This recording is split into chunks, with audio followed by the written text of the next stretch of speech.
정치권 소식 짚어보는 아침의 마수 시간입니다. 성지훈 더불어민주당 부대변인, 송영훈 전 국민의힘 대변인 나오셨습니다. 안녕하십니까?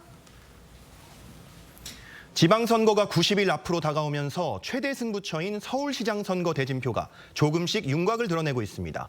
영상 먼저 보고 오시죠. 지난 12년간 한결같이 응원해 주신 성동 구민 여러분께 진심으로 감사드립니다. 이제 저는 시민 여러분의 응원에 힘입어 더 넓은 곳으로 나아가고자 합니다. 지금이야말로 변화에 끌려가는 것이 아니라 변화를 주도하는 리더로 선수를 교체할 때입니다. 저는 대한민국의 심장 서울을 지키고 다시 일으킨 긴 싸움을 시작하려 합니다.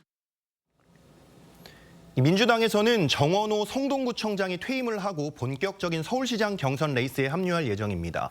이 정원호 전 구청장에 대해서는 명심 논란 이야기가 계속 나오고 있는데 이 여당의 서울시장 경선 구도 좀 어떻게 보고 계십니까? 말씀하신 것처럼 정원호 전 성동구청장에게 이른바 명심이 실렸다는 관측이 유력하죠. 그렇기 때문에 민주당의 서울시장 후보 경선에서 어떤 역동성을 찾기는 매우 어려울 것으로 생각합니다. 특히나 최근에 민주당 박홍근 의원이 기획예산처장관 후보자로 지명이 됐는데 이분은 민주당의 서울시장 경선 후보 명단에 있던 분이죠. 그러면은 대통령이 서울시장 경선 구도에 관여하는 것이 아니냐라고 해석될 수 있는 부분입니다. 그런데 저는 민주당이 이렇게 정원호 전 구청장에게 올인하는 것이 바람직한지 대단히 의문이에요. 왜냐하면은 이분이 12년간 뚜렷한 치적이 없기 때문에 마치 성수동을 자신의 업적인 것처럼 내세우지만 지금의 성수동이 만들어진 결정적인 시점은 계기가 3번 있었습니다. 2005년 서울숲 조성, 2008년 준공업지역 공동주택 조례 개정, 그리고 2012년 분당선 서울숲역 개통입니다. 이 3가지 결정적인 변곡점에 의해서 지금의 성수동이 만들어졌는데 정원호 구청장은 2014년에 성동구청장이 처음 됐어요. 그런데 어떻게 성수동이 본인의 업적일 수 있겠습니까? 그렇기 때문에 민주당원들이 저는 이번 경선 과정에서 이렇게 본인의 성과가 부풀려진 후보를 최종 후보로 선출하는 것이 맞는지에 대해서 좀 심각하게 고민해보는 과정이 있어야 되지 않을까 하는 개인적인 의견을 말씀드립니다. 네, 정원호 전 구청장 여당 중진들과 경선을 치르게 되는데요. 당내에서는 지금 서울시장 선거 어떻게 보고 계신가요? 일단 다채로운 후보들이 나와서 경쟁을 하는 것을 매우 긍정적으로 보고 있고요. 정원호 구청장에 대해서 국민의힘 패널께서 박한 평가를 해주셨습니다만 성동 구민들이 그런 걸 모를까요? 12년 동안 정원호 구청장이 잘했기 때문에 그런 압도적 지지를 보내줬던 게 아닐까, 성동 구민을 무시하는 발언이다라는 말씀을 지적을 하고 싶고요. 그리고 일단 저희는 어떤 후보가 선출이 되더라도 본선 경쟁력을 갖추게 될 것이다라고 보고 있습니다. 왜냐하면 지금 일단 현역 시장은 국민의힘 소속이잖아요. 근데 그럼에도 불구하고 현역 프리미엄을 전혀 누리고 있지 못합니다. 오세훈 시장 본인의 입으로 이야기했듯이 이것은 장동혁 디스카운트, 저희가 봤을 때는 극우 디스카운트, 윤석열 디스카운트, 윤어게인 디스카운트 이렇게 보고 있는데요. 그런 부담감을 안고 있는 국민의힘 후보가 과연 우리가 이렇게 다채로운 경쟁을 통해서 선출된 후보를 이길 수 있을 것인가? 저희는 이번에 서울시장 선거를 반드시 탈환할 수 있다고 보고 있기 때문에 긍정적인 전망으로 선거에 임하고 있습니다. 네, 국민의힘도 살펴보겠습니다. 국민의힘에서는 윤희숙 전 의원이 현역 오세훈 시장을 향해 도전장을 내밀었습니다. 이 공관위가 현역, 비현역 분리 경선을 진행하는 방안을 검토 중이라고 하는데 이 분리 경선이라는 게 어떤 겁니까? 그러니까 말씀하신 것처럼 이른바 오디션 프로그램과 같은 형식을 차용해서 토너먼트식으로 예비 후보들이 경쟁을 하고 거기에서 올라간 후보들 중 이제 현역이 아닌 예비 후보가 오세훈 시장과 최종적으로 대결하는 그런 방안을 검토하고 있는 것으로 보여요. 그런데 물론 흥행과 관심을 불러일으키기 위한 어떤 구상으로 선회할 수도 있겠습니다만 제가 봤을 때는 이것이 국민의힘의 선거 전략으로서 궁극적으로 이득이 되는지에 대해서는 매우 깊은 숙고가 필요하다고 생각합니다. 왜냐하면은 인컴번트 어드밴티지라고 해서 현역의 이점이라고 하는 것은 정치학 교과서에도 있는 용어입니다. 지금 오세훈 시장은 4번이나 서울시장을 역임하지 않았습니까? 그만큼 서울시장에 대해서 속속들이 꿰뚫고 있고 현역으로서의 어드밴티지를 극대화할 수 있는 위치에 있습니다. 그런데 이렇게 비현역을 토너먼트식으로 올려서 결국은 오세훈을 이겨라와 같은 경선 프로그램을 구축하게 된다면은 그것이 결국 현역 시장이 도전해야 될 대상, 그리고 교체해야 될 대상처럼 인식되는 잘못된 프레임이 형성될 수 있어요. 이것을 국민의힘 스스로 만드는 것이 과연 누구에게 도움이 되는 것인가. 어떻게 보면은 민주당이 들고 나와야 될 프레임을 국민의힘이 경선 방식에서 도입하는 것이 아닌가 하는 우려가 있어서 이 부분은 공관위가 상당히 좀 숙고해 주셨으면 좋겠다라는 개인적인 의견을 말씀드립니다. 이 윤희숙 전 의원은 지도부를 향해서 절윤을 결단해야 한다 이렇게 목소리를 내기도 했는데요. 하지만 지방선거를 앞두고 당내 소장파들 저륜 요구 중단하기로 했었거든요. 지금 당내 분위기 어떻게 흘러가고 있나요? 평행선을 확인한 것으로 보입니다. 그러니까 어제 이제 대한과 미래와 장동혁 대표 간의 면담이 있었고 장동혁 대표가 그 면담을 마치고 상당히 격앙된 표정으로 대표실에서 나오는 장면도 포착되지 않았습니까? 그 대한과 미래에서 이성권 의원이 장동혁 대표의 말을 전하기를 권한과 책임은 본인의 문제이기 때문에 지방선거에 대한 정치적 책임은 본인이 질 수밖에 없다라고 장동혁 대표가 말했다고 해요. 결국 그 말을 풀어보면은 지방선거 전까지 이른바 저륜은 없다고 하는 것이 확인이 됩니다. 예. 그러면은 이제 선거에 미칠 영향이 사실 우려되지 않을 수가 없어요. 왜냐하면은 이 윤 어게인 노선과 절연하지 못하면은 중도는 국민의힘의 마음을 주기가 대단히 어렵습니다. 그럼에도 불구하고 지난 4년간 국민의힘에서 일을 잘했던 기초단체장들이 전국 곳곳에 있기 때문에 그 기초단체장들이 본인들의 업적에 기반해서 평가받을 수 있는 최소한의 환경은 당에서 마련해줘야 됩니다. 앞으로 국민의힘이 어떻게 선거를 치를지에 대해서 보다 더 적극적으로 지혜를 모아가는 과정이 저는 반드시 필요하다고 생각합니다. 예. 네, 이런 가운데 어제 오세훈 시장이 명태균 씨 관련 여론조사 대납 의혹 첫 재판에 출석을 했습니다. 이 오 시장은 선거 기간과 재판이 겹친 것에 대해서 유감을 표했거든요. 성대모님, 이 부분 좀 어떻게 생각하십니까? 좀 빨리 수사를 받았으면 좋지 않았을까요? 그래서 저희가 사실 김건희 여사의 그런 의혹이 많이 불거졌을 때 이 명태균 씨 의혹도 관련해 포함되어 있었잖아요. 그렇기 때문에 관련돼서도 결국 오세훈 시장을 지방선거 때 뭐 떨어뜨리려는 목적 아니냐 이런 얘기 나올 때마다 저희가 말씀드렸던 것이 그러면 오세훈 시장 스스로 김건희 특검 받자고 해라. 본인과 관련된 의혹들 털어내기 위해서 빨리 수사를 받는 게 좋지 않겠냐. 본인이 당당하다고 떳떳하다고 하셨기 때문에 그럼 수사를 빨리 받는 게 좋지 않겠냐라는 말씀을 그때부터 저희가 드렸던 것이고요. 근데 지금 이런 수사를 지금 받고 있는 상황이 저희와의 본선에서의 문제가 되는 게 아니라 사실 지금 당내, 국민의힘 당내 경선에서 문제가 될 수도 있다고 좀 보고 있습니다.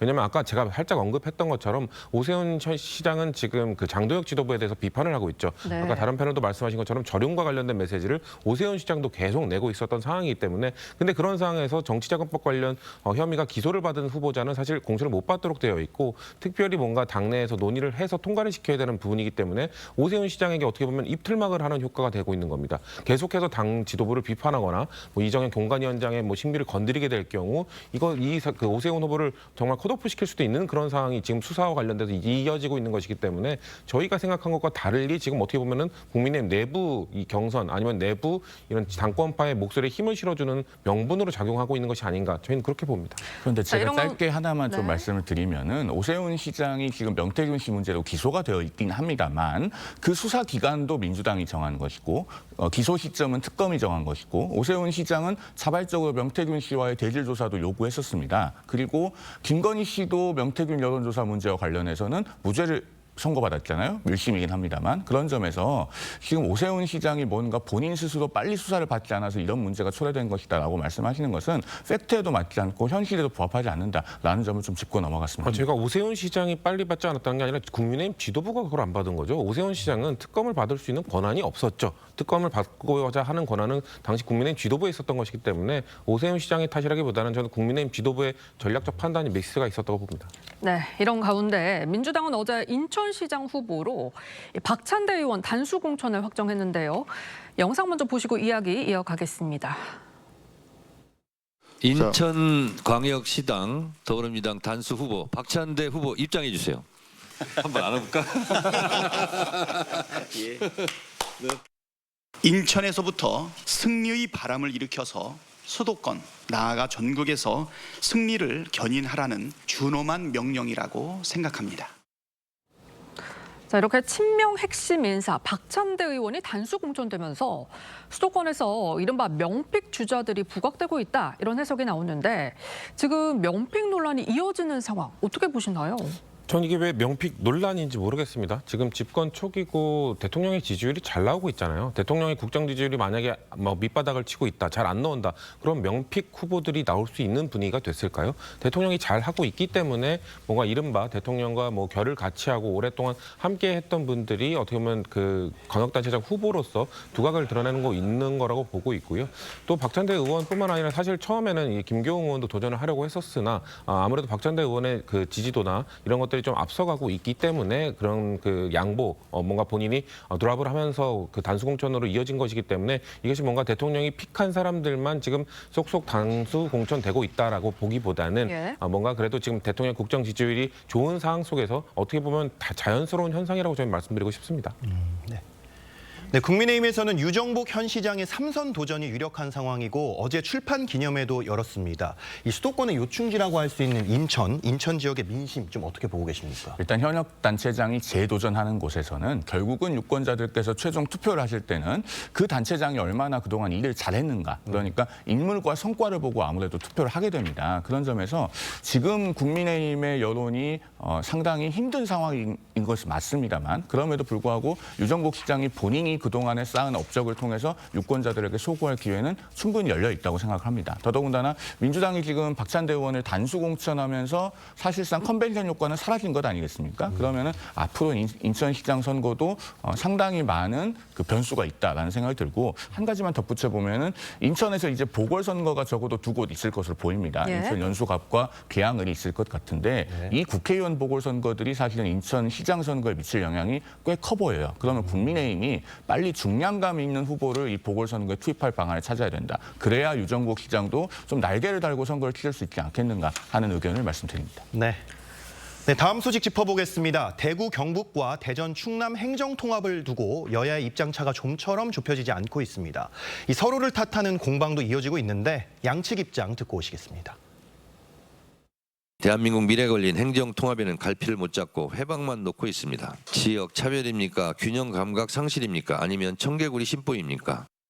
국민을 갈라치더니 이제 지역까지 갈라치고 있습니다. 대구 경북의 통합을 지금 추진하지 않으면 그 책임은 오롯이 더불어민주당과 이재명 대통령에게 돌아간다고 하는 것을. 네, 민주당은 대전, 충남, 대구, 경북을 한꺼번에 처리해야 된다 이런 입장이고, 국민의힘은 단일 건으로 보고 대구, 경북부터 먼저 처리하자 이렇게 주장을 하고 있습니다.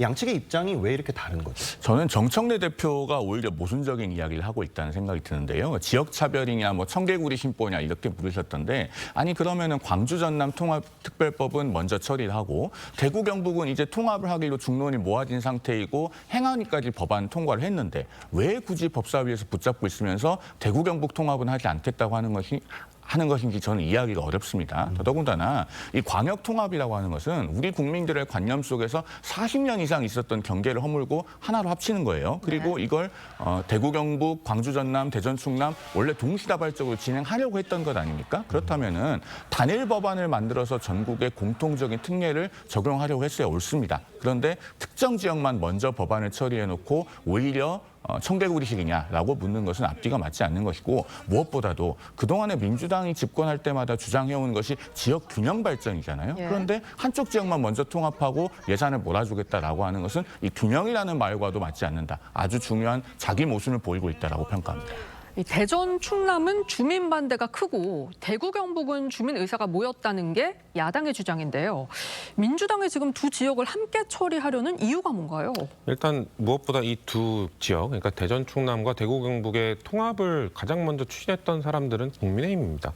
왜냐하면 지금 말한 지역의 4개의 광역단체장 다 어디 소속이죠? 국민의힘 소속입니다. 예. 국민의힘 소속 단체장들끼리 모여서 합의를 하고, 대전, 충남도 그랬죠. 사실 가장 속도를 내고 두각을 드러냈던 곳이 대전, 충남 지역이었습니다. 왜냐하면 충남지사도 국민의힘, 대전시장도 국민의힘 소속이기 때문이겠죠. 그때는 뭔가 잘 되고 있다가 지방선거의 분위기가 좋지 않기 때문에 혹시나 통합을 하더라도 그런 그 광역단체장의 그 자리가 민주당에 넘어갈 것 같으니까 정치적 해석에, 정치적 유불리에 의해서 이거를 판단하고 있는 것이 아닌가라는 말씀을 드리고 있는 것이고요. 전남 광주 같은 경우는 먼저를 통과시킨 것이 그 정부의 방향, 정당의 방향, 그러니까 민주당의 방향, 그리고 광역단체장들의 의사가 결이 맞았기 때문이겠죠. 그렇기 때문에 대구 경북 통합에 그 관련돼서도 지금 사실 이게 두 단체장 모두 역시 다 국민의힘 소속인데 국민의힘 내부에서 논의하다가 엇박자가 나지 않았습니까? 그 당시에 원내대표 사퇴 얘기까지 나올 정도로 당내 그 갈등이 격렬했었습니다. 그 정도로 국민의힘 내부에서 논의가 잘 안 돼서 그거를 뭔가 그 속도를 내지 못했던 것을 민주당 탓하는 거는 맞지 않죠. 그렇기 때문에 저희는 어차피 먼저 추진했던 건 아니야. 그리고 이 단체 그 광역단체의 통합이나 이런 분들은 민주당도 옛날부터 주장을 했던 부분이기 때문에 동의를 하기 때문에 함께 하자고 했던 겁니다. 근데 지금 디테일을 살펴보면 법안이 좀 다르다. 광주 전남과 지금 뭐 법안의 조문 개수가 다르고 이렇게 하겠는데 들여다보면 사실상 거의 똑같은 법안입니다. 다 광역단체를 합친 다음에 예산을 좀 몰아주고 하자는 것이 있기 때문에 저는 국민의힘이 반대할 이유가 없다. 애초에 2021년에 두 광역단체장이 함께 이거를 통과시키자고 했던 그 마음, 초심으로 돌아가는 말씀 드리고 싶습니다. 네, 여야가 이렇게 대립각을 세우는 건 결국 지방선거 유불리에 관한 판단 때문이다. 이런 해석이 나오고 있습니다. 이 대전 충남이 통합이 되면 강훈식 비서실장의 출마가 유력한 상황을 국민의힘이 반기지 않는 거다. 이런 주장도 있던데 이런 주장에 대해 좀 어떻게 생각하십니까? 사실 그 주장은요. 민주당에 정확하게 되돌아갈 수 있다고 생각합니다. 왜냐하면 2024년에 이장우 대전시장과 김태흠 충남지사가 대전 충남 통합을 처음 들고 나왔을 때는 민주당이 반대했습니다. 예. 그러면서 충북을 빼고 반쪽 통합하는 게 말이 되냐 이런 입장까지 나왔거든요. 그런데 지금은 대전 충남도 함께 통합해야 되기 때문에 대구 경북 통합법을 처리하지 못하겠다라고 주장한다면은 그게 결국 강훈식 실장을 출마시키기 위해서 대전 충남 통합에 이제 와서 찬성한다 이렇게밖에 볼 수 없는 것 아니겠습니까? 그러니까 이 문제의 모든 근원은요. 정말로 해당 지역에서 필요해서 통합을 주장할 때는 민주당이 거들떠도 보지 않다가 지방선거를 6개월도 남겨놓지 않는 시점에서 대통령이 통합 드라이브를 거니까 그제서야 민주당이 입장을 선회한 것에 있다. 저는 이렇게 봅니다. 지금이라도 민주당이 정치공학적 계산을 내려놓고 대구 경북 지역에서 통합에 관한 여론이 정리된 이상 이제는 통합법 처리에 적극적으로 임해야 된다라는 말씀을 드립니다. 네, 지금 일각에서는 대전 충남 통합이 강훈식 실장을 위한 맞춤형 법안이다. 이런 취지의 주장도 나오는데 지방선거 전에 통합이 성사가 된다면 강훈식 실장 출마를 하는 건가요?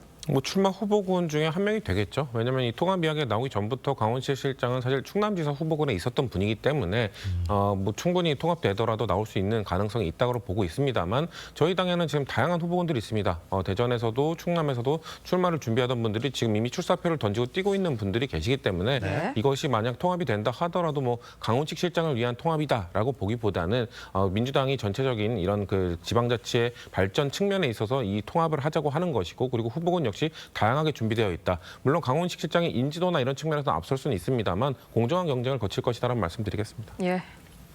네, 홍준표 전 대구시장은 국민의힘이 대구 경북 통합을 추진하는 게 이 김부겸 전 총리가 대구시장이 될 가능성을 막으려는 거다. 이런 이유가 있는 거 아니냐 이렇게 주장을 하기도 했습니다. 이런 주장에 대해서는 좀 어떻게 생각을 하십니까? 홍준표 전 대구시장께서 2025년 대선 경선에서 패배한 이후에 본인은 정계 은퇴하겠다고 하고 탈당까지 하셨잖아요. 네. 그러면은 이 행정통합 문제에 관해서 자꾸 정치공학적인 관점에서 말씀을 하려고 하시기보다는 그래도 대구시장까지 역임하고 대구 시민의 선택을 받아보셨던 분으로서 이 행정통합이 어떻게 대구 경북 시민들께 실질적으로 도움이 되게 할 것인지 그 부분을 말씀해 주셔야 된다고 생각합니다. 지금 국회를 통과한 광주 전남 통합특별법을 보면요. 54조부터 61조까지가 재정 지원에 관한 조문들이에요. 그런데 거기 보면은 대부분의 조문들이 정부가 할 수 있다로 되어 있습니다. 해야 한다가 아니에요. 그러면은 통합하는 그 시도에 대해서 최대 20조 원의 예산을 몰아준다고 했지만은 사실은 그게 말뿐인 겁니다. 법률에 정확하게 숫자가 보장되어 있지도 않고 정부의 의무로 되어 있지도 않아요.